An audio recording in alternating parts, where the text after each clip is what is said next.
तो हेलो भाई दोस्तों, मैं सभी दंशी एक और वीडियो के साथ हाजिर। ये वीडियो पे भाई सना अमजद यानी 72 के सरदार पाकिस्तान की हूर का जो पाकिस्तान की जाहिल अवाम के बीच में पहुंची है, जो इनके क्रिकेटर ने हमास के लिए ट्वीट करी अपनी दिखाई है सहानुभूति।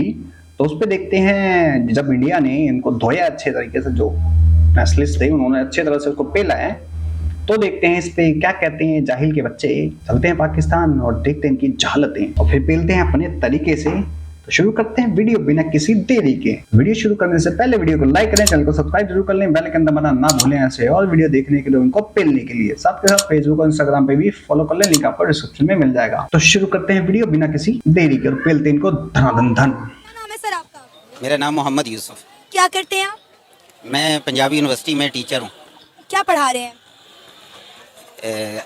एथिक्स, इस्लामिक स्टडी और तर्जमातुल कुरान अरबिक। ये बंदा पढ़ाता है, इसको यही नहीं पता क्या पढ़ा रहा है। मतलब प्रोपेगेंडे की भी हद होती है, झूठ बोलने की हद होती है यार। कुछ भी बोल जाते हो तुम लोग। हैं पढ़ा रहा हूँ, क्या पढ़ाते हो तुम वहाँ पे? कहीं झाड़ू वाड़ू मार रहा हूँ वहाँ पे? झाड़ू तो खैर तुम लोग मारते ही नहीं हो। वहाँ पे पढ़ा रहा हूँ, जो बंदा पढ़ाता है उसको रट्टा लगा रहता है कि भाई मैं ये पढ़ाता हूँ। अच्छा सर, क्या कहेंगे मोहम्मद रिजवान ने जो ट्वीट किया अपना इनिंग और अपनी जो विक्ट्री है फलस्तीन और गजा के नाम की, जिस पर इंडिया में काफी ज्यादा उन पर तनकीद की जा रही है, आप इस सारे मामले पर अपनी क्या राय रखते हैं? भाई सियासी हवाले से, दीनी हवाले से, माशरती हवाले से हर एक बंदा अपने एंगल से देख रहा है। लेकिन मैं तो ये देख रहा हूँ कि इंडिया में सबसे ज़्यादा जो इस मसले को उठाया है ना, वो इस बंदे ने उठाया है, मेजर गौरव आर्या। मेजर गौरव आर्या अभी भी इस वक्त लाइव यही बात कर रहा है। इस बंदे ने इस बात को ज्यादा उठाया है। मैं दुनिया से ये पूछना चाहता हूँ कि दुनिया के पास कोई इंसाफ नहीं है। वो इसी बंदे की एक जुमले में ये बात कर रहा है कि मोहम्मद रिजवान ये बात क्यों कर रहा है, वो आतंकवादी है, वो दहशतगर्द है, इनको क्रिकेट नहीं खेलनी चाहिए, इनको वापस भेजना चाहिए, इनको यहाँ जेल में डालना चाहिए। एक जुमला उसका ये है। अगला जुमला इसका ये है कि मैं मोदी को ये कहता हूँ कि वो सारी की सारी अपनी मरकजी फौज, कमांडोज और पूरा का पूरा असला जो हमारा तुर्रा इम्तियाज है इंडिया का, वो सारा का सारा असला देकर हमें इसराइल भेजना चाहिए और इसराइल को उस वक्त तक हमले करते रहना चाहिए। हमारा वहाँ असला भी इस्तेमाल करे, हमारे जहाज भी इस्तेमाल करे, हमारे पायलट भी इस्तेमाल करे, हमारे पायलटों को तजर्बा भी हो जाएगा मुसलमानों को मारने का। ये उसका अल्फाज है। सुन में जाएंगे बच्चे, मेजर गौरव आर्या ने ये कहीं भी नहीं बोला कि मुसलमानों को मारने का तजुर्बा हो जाएगा। इनके प्रोपेगेंडे कितने तगड़े हैं सालों के। पूरी की पूरी वीडियो में रोज देखता हूँ मेजर गौरव आर्या की। मेजर गौरव आर्या ने कहीं नहीं कहना, लेकिन हाँ मेजर गौरव आर्या सर ने कहा कि ये आतंकवादी है, इनको जेल में डाल देता मैं होता। जब तुम लोगों के बकौल ये तुम्हारा दुश्मन देश है, दुश्मन देश में क्या अपनी बुआ न चुमाने आए हो यहाँ पे? बिल्कुल कहा है, बिल्कुल ये कहा है कि मोदी जी को हमारी ब्रह्मोस, हमारे पायलट्स देने चाहिए, हमारी पिनाका रॉकेट्स देने चाहिए ताकि हमास को बेमास कर दे मेजर गौरव ने। लेकिन कहीं नहीं कहा है कि मुसलमानों को मारने का तजुर्बा हो जाएगा हमारे पायलट्स को। अब ये देख लो कि इन जाहिल के बच्चों ने कितना बड़ा प्रोपेगेंडा खेला है। इनकी चाहे इनकी आर्मी हो, इनके यूट्यूबर्स हो, इनकी पब्लिक हो या फिर इनकी मेन स्ट्रीम मीडिया हो, हाय मार दिया, हाय मार दिया। ये जाहिल के बच्चे इतने बड़े, और इन लोगों को जाके तुम लोग सपोर्ट करते हो। इन्होंने बोला मेजर गौरव आर्या, ये बोल रहा है, अभी लाइव बोल रहा है, मेजर गौरव आर्या ये बोल रहा है, ये बोल रहा है अपने चैनल पर कि उनको मारना चाहिए और बिल्कुल सफा हस्ती से मिटा देना चाहिए फलस्तीन को। ये सारे के सारे आतंकवादी हैं, ये पूरा का पूरा पाकिस्तान आतंकवादी है, इसकी पूरी की पूरी फौज आतंकवादी है। यानी एक तरफ ये जुमले बोल रहा है। ये किस वजह से बोल रहा है? सिर्फ इस वजह से कि इनकी इकानमी अच्छी हो गई है, सिर्फ इस वजह से कि दुनिया इनकी इकानमी को समझकर और एक इकानमी की मार्केट समझकर इनकी तरफ आ गई है। ये यानी आपे से बाहर हो गए हैं कि दुनिया के पास कोई इंसाफ ही नहीं है। जो जुमला ये बोलेंगे दुनिया उसको इंसाफ समझेगी, ऐसा हरगिज नहीं है। दुनिया अकल रखती है, दुनिया एजुकेट हो गई है, दुनिया के पास इंसाफ है। ठीक है, इस वक्त दुनिया के अंदर आईटी के हवाले से जाहिल के बच्चों, दुनिया अकल रखती है तभी तुम्हारे पिछवाड़ों पे लात मारती है। दुनिया अकल रखती है इसलिए उनको पता है इनोसेंट और आतंकवादी में कितना फर्क है। दुनिया अकल रखती है, जाहिल और पढ़े लिखे में क्या फर्क है? दुनिया जानती है, दुनिया को पता है, दुनिया अकल रखती है, पढ़ी लिखी है, सबको पता है कि कौन फटेगा कौन बचाएगा। दुनिया को सबका पता है, समझ गए जाहिल के बच्चों? बहुत सारा मीडिया वो इनके ताबे चल रहा है। लेकिन ये तो नहीं है जो बयानियां ये बना लेंगे वो बयानियां बन जाएगा। दुनिया अकल रखती है, दुनिया देख रही है कि किस वक्त इंडिया गिरेगा, किस वक्त बड़े बड़े फिरौन आए, कारून आए, वो गिर गए। ये 3 गुना इनकी अगर इकानमी ऊपर चली गई है तो ये बिल्कुल ही आपे से बाहर हो गए। बहरहाल मुसलमान है, मुसलमान पूरी दुनिया में बहसियत है, मुसलमान भी एक दूसरे की मदद करते हैं। जब हिंदू भी करते हैं, हम तो नहीं मना करते, हिंदू भी। मुझे बताएं कि अभी पाकिस्तान फिर खामोश क्यों है? पाकिस्तान का मीडिया खामोश क्यों है, पाकिस्तान के आला हुकाम खामोश क्यों है? अवाम तो है, गुस्से में है, सब देख रही है, लेकिन हमारे आला हुकाम, हमारा मीडिया सब खामोश है। अगर इंडिया का मीडिया बोल सकता है, इंडिया के आला हुकाम, इंडिया के प्राइम मिनिस्टर नरेंद्र मोदी इस हवाले से ट्वीट कर सकते हैं, स्टेटमेंट दे सकते हैं, तो क्या हमारे प्राइम मिनिस्टर ने मुंह में लाठियां डाली हुई हैं? हमारा मीडिया इस सारे मामले पर क्यों खामोश है, क्यों आवाज नहीं उठा रहा? नहीं, हमारा इस वक्त हमारे यहाँ यह एक प्रॉब्लम चल रहा है कि हमारे यहाँ इलेक्टेड हुकूमत नहीं है, वो किसी नजरिए के तहत नहीं है, बस आर्जी एक हुकूमत चल रही है, वो आर्जी काम चला रही है, उस बेचारे ने आर्जी इकॉनमी चला। सारे आर्जी अब तो जाहिल के बच्चे, तुम्हारी आर्मी किस लिए बैठी हुई है? मुंह में क्या कुछ और उसके बैठे हुए हैं क्या? ब्लाउज ऑफ कर रहे बैठ के। तुम्हारी फिजा खान क्या कर रही है वो? पड़ोसी के बच्चे लगा के बैठी है मुंह में वो है, या जिंदा बकरा निकल चुकी है वो, बोला नहीं आ रहा उससे, हजम करने में दिक्कत हो रही है उसको। जाहिल के बच्चों, जब एक पूरी कौम बोलती है ना, पूरी पब्लिक बोलती है, तो गवर्नमेंट को वो बयान देना पड़ता है। यानी तुम लोगों की कोई औकात तुम्हारी गवर्नमेंट के अंदर भी नहीं है, तुम्हारी औकात कुत्ते जैसी, कुत्ते सुअर से भी गंदी है। इतनी तुम्हारी महान कौम को इतना दर्द है, बाहर में जाओ तुम्हारी गवर्नमेंट, जाके पहुंचो ना, फटो फटो वहां पे जाके, क्यों जिंदा हो? इतना तुम्हें दर्द है, बम बांध के फट जाओ, शहादत मिलेगी, 72 रुपए मिलेगी। इतनी लंबी दाढ़ी रखने से कुछ नहीं होता। के साथ यही होता है ना, उनको कोई नहीं समझता, उन्हें लोग आते हैं और चूंटी की तरह रेंग कर चले जाते हैं। आपने बात की इंडिया की कि इंडिया की आज तीसरी बड़ी इकॉनमी हो गई है, तो क्या वो पूरी दुनिया में अपनी बात मनवाएगा? सर, पूरी दुनिया में उनकी बात मानी जाती है, उनकी बात सुनी जाती है। मुझे ये बताएं, इंडिया ने G20 की मीटिंग करवाई, 20 बड़े मुमालिक इंडिया के अंदर जाके बैठे, उन्होंने बात की, इकॉनमी पे बात की, फ्यूचर पे बात की, इंफ्रास्ट्रक्चर पे बात की। यहाँ से हमारा प्राइम मिनिस्टर या हमारा कोई सियासतदान एक बयान दे तो कोई मुल्क हमारे उस बयान को सीरियस नहीं लेता। इंडिया का प्राइम मिनिस्टर नरेंद्र मोदी कोई स्टेटमेंट दे दे तो पूरी दुनिया उस बयान को जो है उस पर गौर फिक्र करती है, उस पर एक्ट करती है, रिएक्ट करती है।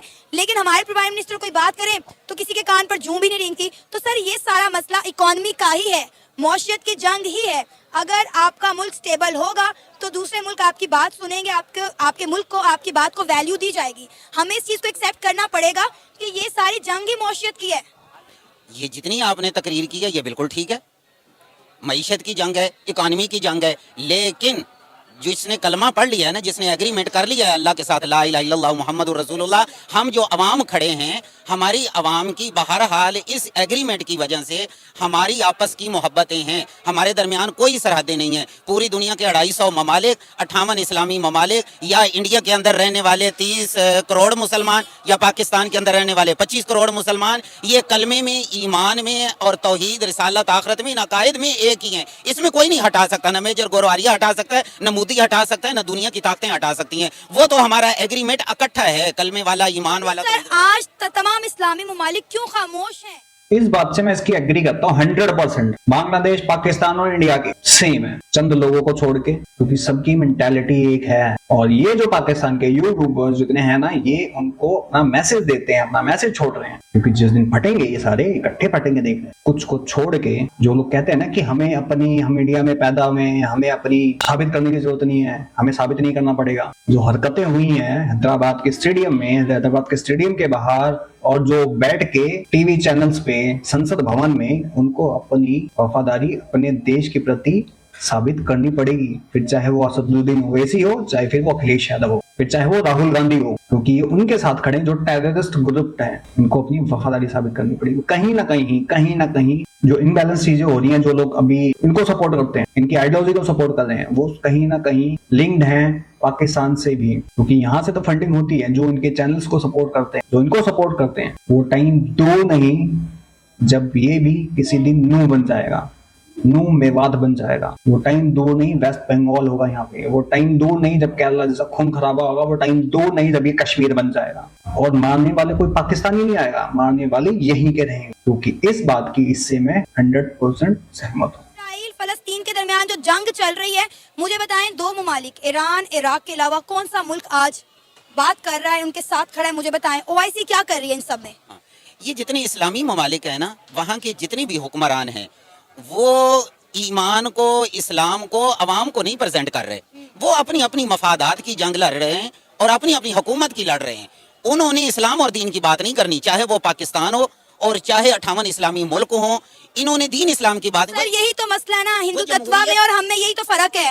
नहीं, वहाँ इसकी मेंटालिटी समझ गए अब लोग। हिंदुत्व में और हमारे में यही तो डाइवर्जन करने के इन लोगों को बहुत सारे इसकी नफरत इसकी बातों में दिखती है। इसने ये नहीं बोला कि भारत में, इंडिया में और हमारे में यही फर्क है। डायरेक्ट टारगेट करा सीधा सिर्फ हिंदूज को। अब इसकी नफरत, इसकी आइडियोलॉजी समझ रहे हो तो समझो, नहीं समझ रहे तो भाई मैं तुम लोगों को, जो लोग इनको देखते हैं जाके ना, इनको प्यार देते हैं, पपियां करते हैं, उन लोगों को मैं डायरेक्टली इस देश का नहीं मानता। वो इस देश के खिलाफ हैं, वो देशद्रोही हैं। मैं डायरेक्टली उनको देशद्रोही बोलूंगा। यूनिटी है, हमें यूनिटी नहीं है। हाँ, वहाँ की हुकूमत जमहूरियत प्लस मजहब है जमहूरियत। हमारा मुल्क भी तो मजहब के नाम पे अलग हुआ था ना।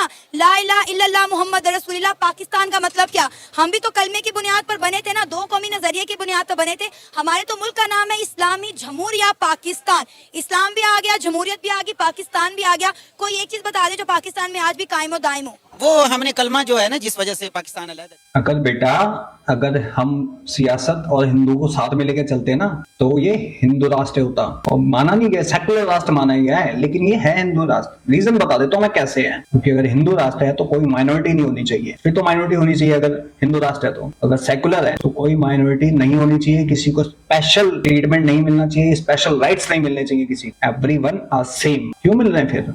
क्यों मिल रहे हैं स्पेशल राइट्स पे सिर्फ एक कौम को, जो सेकंड लार्जेस्ट मेजोरिटी है? माइनॉरिटीज को तो मिल भी नहीं रहे। किस बिहार पे आरक्षण मिलते हैं, लोगों को चीजें मिलती हैं, पैसे मिलते हैं, और जो लोग आके बाहर से इलीगली यहाँ पे बैठे हुए हैं उनको कितनी गवर्नमेंट्स ऐसी हैं जो पैसे देती हैं, अनाज देती हैं, आओ बैठो जी यहाँ पे चोरियां करो, मर्डर करो। जब भगाने की बात आती है तो धनों पे बैठ जाते हैं। कोई कानून लाने की बात होती है, छातियां पीटते हैं। फिर ये कहीं ना कहीं इस देश को अनबैलेंस करने की बात चलती रहती है। और सपोर्ट दो जगह से आता है, पाकिस्तान से और बांग्लादेश से। प्रॉपर सपोर्ट आता है। यूट्यूब चैनल जो इनके यहाँ पे चलते हैं ना, जो बैन नहीं है ना पाकिस्तान में, इनकी कितनी चीजें यहाँ पे सुनते हैं, अपनी जहालत फैलाते हैं, यहाँ पे जहालतें दिखती हैं इनकी, उनसे कितने इन्फ्लुएंस होते हैं और कितने फटने को तैयार हैं। आज भी बता रहा हूँ, जिस दिन अगर इंडिया ने बैन कर दिया ना, यहीं के लोग छातियां पीटेंगे। था वो कलमा और ईमान यकीन वो हमने सेव करके रखा हुआ है। वो हमारे ऊपर हुक्मरान हैं, वो इस चीज़ को तरजीह नहीं देते। जब कलमे वाले ईमान वालों की हुकूमत आएगी और ये जज्बा रखते होंगे या नज़रिया रखते होंगे, फिर हम कलमे को भी इस्तेमाल कर लेंगे। अभी हुकूमत और लोगों की है, कुर्बानी और लोगों ने दी थी, अवाम के अंदर जज्बा और है, हुकूमतें और लोगों की हैं, इसलिए ये सवाल जवाब नहीं बनता। इंडिया का अलबत्ता ये है कि वहाँ हिंदुत्व की ही हुकूमत है और जमहूरियत भी होने की, हुकूमत भी होने की है। उन्होंने जमहूरियत और मजहब को लेके चल रहे हैं। हमारे दरमियान रुकावटें हैं, हमारे ऊपर जो हुक्मरान हैं वो मजहब को लेकर नहीं चल रहे, इसलिए उन्होंने मजहब का कहाँ दिफा करना है, उन्होंने मोहम्मद रिजवान का कहाँ दिफा करना है, या दुनिया में कहीं भी फलस्तीन का या किसी जगह पर कोई बयान नहीं देना, इसलिए कि हमारे हुक्मरानों की मजहब तरजीह ही नहीं है। और तुम लोगों की गवर्नमेंट सारी मजहब को लेकर चलती है, इसलिए वहां पे कोई आर्मी चीफ कोई नॉन मुस्लिम नहीं बन सकता, कोई पीएम नॉन मुस्लिम नहीं बन सकता। अगर इंडिया में होता ना ये चीज तो नॉन मुस्लिम कोई गवर्नमेंट सीट पे नहीं होता। और जो लोग छातियां पीटते हैं ना, हमें गवर्नमेंट जॉब चाहिए, पढ़ा लिखा कुछ होते नहीं है तो पंचर लगाओ, समझ गए। और जो लोग उनको मिलती है ना, जो चीजें जितनी सहूलियतें वो लोग लेते हैं, टैक्स पे पता कितने करते हैं वो? 0.2%। उठाते कितनी है? 98% बोझ। मैं बोलूंगा इस्लामी मुल्कों के जो सरबराहान हैं उनकी भी तरजीह मजहब नहीं है, मजहब की तरजीह अहले ईमान की है, मजहब वालों की है, अवाम की है, और जिन्होंने कुर्बानियां दी हैं उनकी। अभी ये समझ लो, जो देश मजहब पे चलता है ना वो कभी कामयाब नहीं होता, क्योंकि आपका रीजन आपका इंडिविजुअल होना चाहिए, उसमें देश नहीं आना चाहिए। और रिलीजन से पहले आपका देश होना चाहिए, क्योंकि देश ही जमीन ही नहीं रहेगी तो रिलीजन कहाँ से रहेगा ये बता दो। जब जमीन ही नहीं रहेगी तो रिलीजन कहाँ पालोगे? हवा में? कहाँ उस पर अमल करोगे? तो ऐसे जाहिलों की मेंटालिटी देख लो। उन लोगों को जवाब दे रहा हूँ मैं, जो लोग अपना रिलीजन फर्स्ट लेके चलते हैं। जब धरती नहीं रहेगी तो रिलीजन कहाँ लेके जाओगे? आप लोगों का क्या कहना है इस वीडियो के बारे में? और जो मैंने कहा, क्या मैंने गलत कहा? कमेंट सेक्शन में जरूर बताएं। बाकी मैं समीर चलता हूँ, मिलता हूँ आप सबको किसी और वीडियो में। तब तक के लिए जय हिंद, जय भारत, जय श्री कृष्ण।